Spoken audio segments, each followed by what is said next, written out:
அலாவுதீன் நாட்டை காப்பாற்ற போராடும் சாமானிய இளைஞனின் சுவாரஸ்ய கதை தினமும் இரவு 8 மணிக்கு. கோவையில் மதுபான கடையில் உடைந்த நிலையில் மதுபாட்டில் விற்பனை செய்யப்பட்டதாக மதுப்பிரியர்கள் வீடியோ வெளியிட்டுள்ளனர். சுந்தராபுரத்தில் உள்ள மதுக்கடையில் வழங்கப்பட்ட மதுபாட்டில் ஒன்று மூடியை கடட்டும் போது உடைந்த நிலையில் இருந்ததாகவும் கண்ணாடி துகள்கள் அதில் இருந்ததாகவும் கூறப்படுகிறது.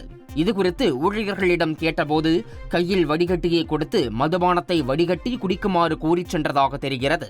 இது தொடர்பாக வீடியோ வெளியிட்ட மதுப்பிரியர்கள் உரிய நடவடிக்கை எடுக்க வேண்டும் என வலியுறுத்தியுள்ளனர்.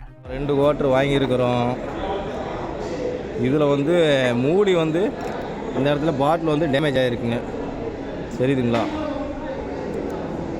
உள்ள சரக்குக்குள்ளே சில்லு இருக்குது. அவங்ககிட்ட கேட்டால் நியாயம் அந்த ரெஸ்பான்ஸ் சரியாக இல்லை. குடிமகன்களுக்கு ரேட்டை மட்டும் ஏற்றுறீங்க, எல்லாத்தையும் வரி வாங்கிக்கிறீங்க.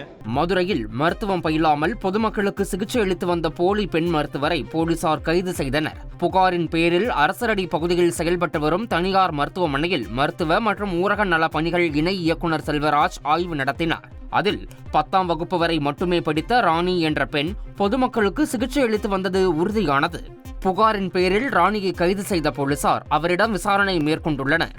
அலாவுதீன் நாட்டை காப்பாற்ற போராடும் சாமானிய இளைஞனின் சுவாரஸ்ய கதை தினமும் இரவு 8 மணிக்கு.